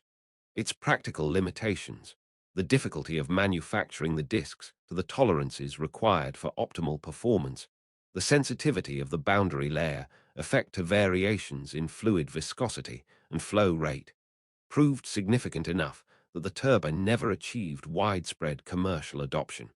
But it was not a fantasy. It was a real invention with real engineering merit, and it has continued to attract serious attention from engineers working on specialized applications throughout the century since its patent. The Teleforce weapon, which Tesla described in interviews during the 1930s, and which the press immediately and sensationally labeled a death ray, occupies more complicated historical territory. Tesla described it as a device capable of projecting a concentrated beam of charged particles through the air at sufficient energy to destroy aircraft or armies at distances of up to 200 miles. He called it a peace ray, arguing that a weapon capable of rendering any military attack instantly suicidal would make war itself obsolete. He offered the design to multiple governments, including the United States, the United Kingdom, the Soviet Union, and Yugoslavia. He claimed to have worked out the complete technical specifications. The honest historical assessment is that no working teleforce device was ever demonstrated, and the technical specifications Tesla described, while not obviously impossible in their underlying principles, were never independently verified. Whether the device existed in any form beyond Tesla's theoretical conception, whether the specifications he described were complete and accurate, and whether the concept was genuinely feasible with the technology of the 1930s, are questions that cannot be definitively answered from the available evidence. What can be said is that Tesla's description of directed energy weapons anticipated a category of military technology that has been seriously pursued by major governments in the decades since his death, and that the underlying physics he invoked, the acceleration and projection of charged particles, is real and has been extensively developed in contexts ranging from particle accelerators to experimental weapons research. The public statements that did the most damage to Tesla's reputation during his later years were not his technical claims, but his broader pronouncements on subjects ranging from human diet and reproduction to the nature of cosmic consciousness and the future of civilization. He declared that women were evolving toward intellectual superiority over men. He described a future in which coffee and meat would be abandoned in favor of more efficient nutritional sources. He made statements about communicating with other planets that, stripped of the careful hedging he had applied to his Colorado Springs observations, sounded in newspaper accounts like the assertions of a man who had lost his grip on the boundary between speculation and fact. These statements need to be understood in context. Tesla was speaking to journalists who were not interested in careful scientific hedging. He was an old man, increasingly isolated, whose relationship with public communication had always been mediated by the excitement of demonstration, by the ability to show rather than merely tell. Without a laboratory, without working equipment, without the ability to demonstrate his ideas physically, he was reduced to assertion, and assertion without demonstration is indistinguishable to a skeptical audience from fantasy. The press that had once celebrated him as the Wizard of the West now treated him as a colorful anachronism, a relic of the electrical age who had outlived his moment. Modern clinicians examining the documented record of Tesla's behaviors and mental states across his lifetime would likely recognize patterns consistent with obsessive-compulsive disorder, a condition that, in Tesla's era, had no clinical name and no treatment. The rituals, the phobias, the compulsive counting, the extreme sensitivity to sensory stimuli, the rigid routines, these were not affectations or performances. They were the visible expression of a neurological reality that Tesla had managed, throughout his most productive decades, by channeling its energy into the precision and repetition of scientific work. As the work diminished, as the laboratory became a hotel room and the equipment became memory, the management became harder and the behaviors became more pronounced. Through all of it, the mind continued to work. Tesla filed patents into his 70s. He produced technical writings that engineers who examined them found substantive and occasionally prescient. He maintained correspondence with scientists and institutions around the world, offering ideas and observations that demonstrated the continued operation of a genuinely extraordinary intellect. The isolation and the poverty had not destroyed the mind. They had simply deprived it of the resources and the collaborators it needed to translate its contents into the physical world. On the evening of January 7, 1943, Nikola Tesla died alone in room 3327 of the Hotel New Yorker. He was 86 years old. A maid discovered him the following morning. There was no family present, no colleague, no friend at his bedside. He had given instructions that he was not to be disturbed, and the instruction had been honored, and so the man who had once stood at the center of the electrical world, who had lit the World's Fair and harnessed Niagara Falls and held lightning in his bare hands, passed from the world in the same solitude that had characterized so much of his later life. The room was modest. The circumstances were quiet. The man was gone. But in every electrical socket, in every wall of that hotel, in every motor turning in its basement, in every light burning in its corridors, the work he had done 60 years earlier was still running, silent and continuous, and entirely indifferent to the fact that its author had just ceased to exist. Justice, when it arrives decades too late, carries a particular bitterness. The vindication that cannot be received, the correction that cannot be celebrated, the ruling that restores a name to history long after the man who bore it has been swallowed by it. On June 21, 1943, 5 months after Nikola Tesla died alone in room 3327 of the Hotel New Yorker, the United States Supreme Court issued a ruling that overturned Guglielmo Marconi's foundational radio patents on the grounds that Tesla's prior work had already covered the same essential ground. It was, by any measure, one of the most significant intellectual property decisions in the history of American technology. It remains, by an equally significant measure, one of the least known. The radio priority dispute is the most thoroughly documented injustice in Tesla's biography, and it deserves to be stated with precision. Tesla had filed patents for radio transmission systems in 1897, before Marconi's public demonstrations had achieved the attention of the international scientific community. He had publicly demonstrated wireless signal transmission in his Manhattan laboratory and lecture hall performances throughout the early 1890s, using equipment whose operating principles were inseparable from what would later be called radio technology. When Marconi transmitted the letter S across the Atlantic in December 1901, the achievement was celebrated as a world historical breakthrough. And when the Nobel Committee awarded Marconi the Nobel Prize in Physics in 1909, sharing it with Carl Ferdinand Braun, Tesla received nothing. He had sued Marconi for patent infringement in 1915, but the case moved through the courts with the glacial pace that complex intellectual property litigation typically achieves, and Tesla died before it was resolved. The Supreme Court's 1943 ruling came too late for Tesla to know about it, too late for it to affect his finances, his reputation during his lifetime, or the public narrative of radio's invention that had solidified over 4 decades of Marconi's celebrated priority. The ruling has been cited in subsequent legal and historical scholarship, but it has never penetrated popular consciousness with anything approaching the force of the original story it corrected. Most people who know that Marconi invented radio do not know that the Supreme Court of the United States formally disagreed. This gap between legal fact and popular understanding is itself a significant part of Tesla's legacy.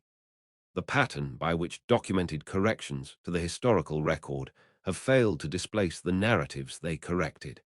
Understanding why requires examining not just the injustice itself, but the cultural machinery that perpetuates simplified stories about complex historical realities. The radio dispute, however, is only one element of a contested historical record that requires careful navigation. Popular culture, particularly in the internet age, has constructed a version of Tesla's story that is in some respects as distorted as the version it sought to correct. The narrative that emerged from webcomics, social media, and popular biography in the early 21st century cast Tesla as an almost saintly figure of pure genius, systematically robbed and suppressed by corrupt commercial interests, and Edison as his primary villain, a cynical, credit-stealing opportunist whose historical reputation rests on theft and corporate manipulation rather than genuine achievement. This framing is not history. It is mythology wearing history's clothing, and the documentary record does not support it. Edison was a genuinely complex figure whose contributions to technology were enormous and whose methods, while often commercially ruthless, were also often genuinely inventive. The phonograph, the practical incandescent lamp, the first commercial electrical power station. These were real achievements that required real ingenuity, sustained effort, and organizational skill of a high order. The war of currents was a genuine conflict with genuine stakes, and Edison's conduct during it was often cynical and sometimes morally indefensible. But cynicism in a commercial conflict is not the same as the systematic suppression of a rival genius, and the evidence does not support the caricature of Edison as Tesla's primary persecutor. Tesla's own personality, temperament, and professional conduct contributed substantially to his difficulties. His unwillingness to compromise his larger visions for smaller, commercially viable demonstrations cost him the support of investors who might otherwise have funded his work. His difficulty maintaining business relationships, the pattern of alienating partners and backers that recurred throughout his career, was not simply the result of others' failures to appreciate his genius. It reflected genuine limitations in his ability to navigate the collaborative and transactional dimensions of commercial invention. His sometimes unrealistic expectations of financial reward and recognition created conflicts that a more pragmatic temperament might have avoided. None of this diminishes the genuine injustices he suffered. It simply insists that those injustices be understood in their full complexity rather than reduced to a morality tale. The seizure of Tesla's papers by the United States Office of Alien Property immediately following his death in January 1943 is a documented event that has generated decades of conspiracy theories about suppressed technology, hidden weapons designs, and government cover-ups of capabilities that would have transformed civilization. The facts, as established by the available historical record, are considerably more mundane than the theories. The seizure was conducted under wartime authority, reflecting genuine government concern about sensitive technical materials falling into the wrong hands during an active global conflict. The papers were reviewed by the FBI and by technical experts, including John G. Trump, a prominent electrical engineer at the Massachusetts Institute of Technology, whose assessment concluded that Tesla's papers contained no discoveries of practical military significance that were not already known to the scientific community. The papers were subsequently transferred to the Nikola Tesla Museum in Belgrade, Yugoslavia, where many remain today, accessible to researchers. The conspiracy theories that grew from this episode reflect something real about Tesla's cultural position. The sense that a man of his demonstrated genius must have left behind secrets too powerful for the world to safely acknowledge. But the documented record does not support the suppression narrative. What it supports is a more straightforward and in some ways more melancholy story. A brilliant man whose most ambitious projects were never completed, whose papers contain the record of extraordinary thinking rather than hidden blueprints for civilization-altering technology, and whose legacy was complicated enough that it required careful assessment rather than either dismissal or uncritical celebration. The documented Tesla, the historical figure recoverable from patents, laboratory notes, contemporary accounts, and the physical legacy of his working inventions, is, in the end, more impressive than the mythologized version, precisely because he was human. He was a man who genuinely transformed the technological foundations of modern civilization, whose contributions to electrical engineering were both original and profound, and whose recognition was genuinely, measurably delayed by a combination of commercial opposition, personal temperament, and the ordinary cruelty of historical timing. He deserves the credit the Supreme Court formally restored to him in 1943. He does not need the additional mythology that popular culture has constructed around his name, and that mythology does him no genuine service.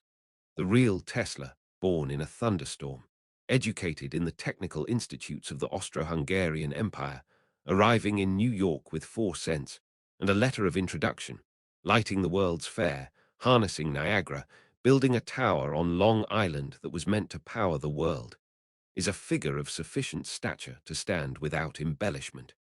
The justice he deserved arrived late. The recognition he earned has arrived in its own complicated form at last. He died in a hotel room with nothing. No family, no fortune, no functioning laboratory, no institutional affiliation, no active patents generating revenue. The pigeons he had fed in Bryant Park would continue to gather on the library steps without him, and the world that ran entirely on his most consequential invention would continue running, as it always had, without pausing to acknowledge the name of the man who had made it possible. For more than a decade after January 7, 1943, Nikola Tesla remained precisely what he had been in his final years: a footnote, a curiosity, a name recognized primarily by electrical engineers who encountered his work in the technical literature, and by the occasional journalist who remembered the eccentric old man who had once claimed to communicate with Mars. The post-war period was, in cultural terms, Edison's world. The self-made American genius, the Wizard of Menlo Park, remained a household name, taught in schools, celebrated in museums, invoked as the archetype of American inventive spirit. Tesla, by contrast, had no equivalent institutional presence, no foundation bearing his name, no museum dedicated to his memory in the country where he had done his most important work. The alternating current system that powered every home and factory and office building in the industrialized world carried no label identifying its origins. The AC induction motor, which Tesla had patented in 1888, and which remained the most widely used electric motor on Earth, turned silently in its millions of installations without attribution. The infrastructure of modern electrical civilization was, in the most literal sense, Tesla's monument, and it was entirely anonymous. The first significant movement toward rehabilitation came in 1956, the centennial of Tesla's birth, which prompted renewed academic and scientific interest in his life and work. The centennial was marked by conferences, publications, and commemorative events in Yugoslavia, where Tesla's Serbian heritage gave him a national significance that the United States had not yet assigned him. Serbian and Yugoslav institutions had been working to preserve and catalogue Tesla's papers since their transfer from American custody, and the centennial provided an occasion for that scholarly work to reach a broader audience. The Nikola Tesla Museum in Belgrade, which had received Tesla's papers and personal effects, became a center of serious historical research into his contributions. The same year brought a recognition of a different and more durable kind. In 1960, the General Conference on Weights and Measures formally adopted Tesla as the SI unit of magnetic flux density, the measure of the strength of a magnetic field. The decision placed Tesla's name permanently in the vocabulary of physics and engineering, inscribed into every scientific paper, every technical specification, every measurement of electromagnetic phenomena conducted anywhere in the world. It was a quiet form of immortality, unannounced and uncontroversial, but it ensured that his name would appear in scientific literature as long as science continued to be practiced. The broader rehabilitation of Tesla's reputation accelerated through the 1970s, 1980s, and 1990s, driven by a combination of serious historical scholarship and growing popular interest in the figure who was gradually emerging from the archives. Biographers and historians began the painstaking work of reconstructing Tesla's full story from primary sources: his laboratory notebooks, his patents, his correspondence, the contemporary accounts of colleagues and journalists who had known him. The picture that emerged was more complex and more compelling than either the forgotten eccentric of the post-war years or the simplified genius of earlier popular accounts. It was the picture of a man whose contributions to technology were genuinely transformative, whose personal story was genuinely dramatic, and whose treatment by history was genuinely unjust in ways that the documentary record could now establish with precision. The Internet age transformed what had been a gradual scholarly rehabilitation into something closer to a cultural phenomenon. In 2009, the webcomic The Oatmeal published a piece about Tesla that reached millions of readers and introduced his story to an audience that had no particular interest in the history of electrical engineering, but was immediately captivated by the narrative of a misunderstood genius whose contributions had been stolen and forgotten. The piece was not a work of careful historical scholarship. It simplified the Tesla-Edison conflict in ways that serious historians found frustrating, but its cultural impact was enormous. Tesla became, in the early years of the 21st century, a figure of genuine popular fascination, the subject of films, novels, theatrical productions, and an internet presence that ranged from serious educational content to memes celebrating him as the patron saint of underappreciated brilliance. The most commercially significant invocation of Tesla's legacy came from an unexpected direction. In 2003, a group of engineers and entrepreneurs in Silicon Valley founded an electric vehicle company and named it Tesla Motors. The founders, among them Martin Eberhard and Mark Tarpenning, later joined by Elon Musk, who became the company's most prominent public face and eventually its chief executive, chose the name deliberately, invoking the legacy of the man who had developed the AC induction motor that their vehicles would use. The connection was technically genuine. Tesla Motors' electric drive systems relied on AC induction motor principles that traced directly to Tesla's 1888 patents. The cultural invocation was equally deliberate. The name associated the company with a narrative of visionary genius, technological idealism, and the long arc of vindication. The relationship between Tesla Motors, now simply Tesla, and Nikola Tesla's actual legacy is, however, more complicated than the branding suggests, and it deserves honest examination. Tesla believed, with a conviction that was central to his entire scientific project, in the principle of universal access to energy.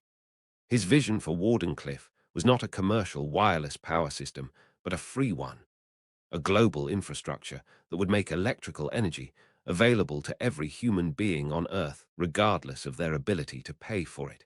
The question that J.P. Morgan reportedly asked, "Where do I put the meter?"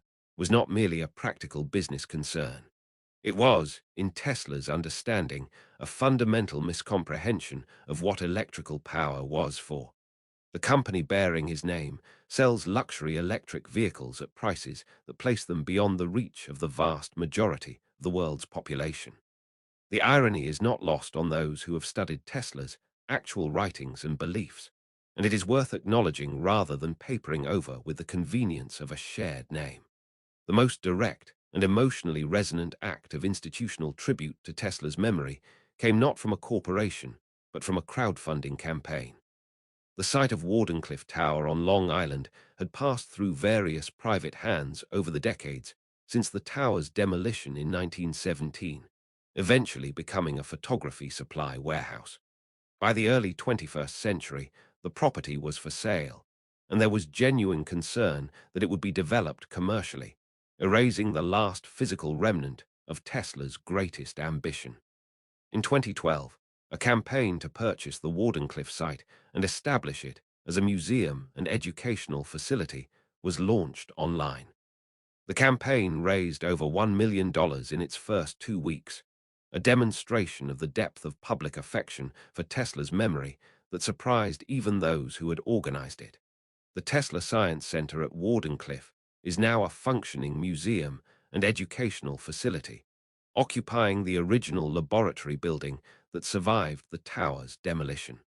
It stands on the ground where Tesla had tried to build the future, and it serves as a place where the public can encounter his story in the physical space where the most ambitious chapter of that story unfolded. The assessment of Tesla's actual legacy, as distinct from his cultural mythology, requires the same precision and honesty that the best historical scholarship has brought to his biography. The alternating current system he developed powers virtually every electrical device on Earth. This is not hyperbole. It is a straightforward statement of technological fact. The AC induction motor he patented in 1888 remains, more than a century later, the most widely used electric motor in the world, found in industrial machinery, household appliances, electric vehicles, and the infrastructure of modern manufacturing. The polyphase power system he demonstrated at the World's Columbian Exposition in 1893 and at Niagara Falls in 1896 became the template for electrical grids built across the industrialized world throughout the 20th century and beyond. The principles Tesla demonstrated at Colorado Springs and attempted to deploy at Wardenclyffe, wireless transmission of electrical energy, have been realized in more modest but entirely practical forms in technologies that are now ubiquitous. Inductive charging, used in electric toothbrushes, smartphone charging pads, and electric vehicle charging systems, operates on principles that Tesla articulated and demonstrated. Resonant wireless power transfer, which allows energy to be transmitted efficiently over short distances without physical contact, is an active field of engineering development with applications in medical devices, consumer electronics, and industrial automation. The global wireless power system that Tesla envisioned remains unrealized at the scale he imagined, but the underlying physics he identified has proven entirely sound. His work on radio frequency transmission laid foundations that subsequent engineers built upon to create radio, television, and the entire ecosystem of wireless communication that defines modern life. The Supreme Court's 1943 ruling formally acknowledged his priority in the development of radio technology. And while that ruling has not fully displaced Marconi from popular historical memory, it stands in the legal record as a definitive assessment of where the foundational intellectual work was actually done. What then does Tesla's life mean? Not as myth, not as meme, not as the convenient symbol of whatever cause his name is being invoked to serve, but as a human story. It means, perhaps, this, that the distance between a vision and its realization is not always a measure of the vision's validity. Tesla was right about alternating current when the most powerful inventor in the world told him he was wrong. He was right about wireless transmission when the most powerful financier in the world refused to fund it. He was right about radio priority when the Nobel Committee gave the prize to someone else. The vindications came, some in his lifetime, some after his death, some still arriving in the form of technologies that operate on his principles without bearing his name. He was born in a thunderstorm on the border between the 9th and 10th of July, 1856, in a village that no longer exists within a country that no longer exists, to a mother who could not read and a father who wanted him to be a priest. He died alone in a hotel room on January 7, 1943, with nothing of material value and everything of intellectual consequence. Between those two dates, he gave the modern world the power it runs on. The ideas, it turned out, were enough. They are still running the world.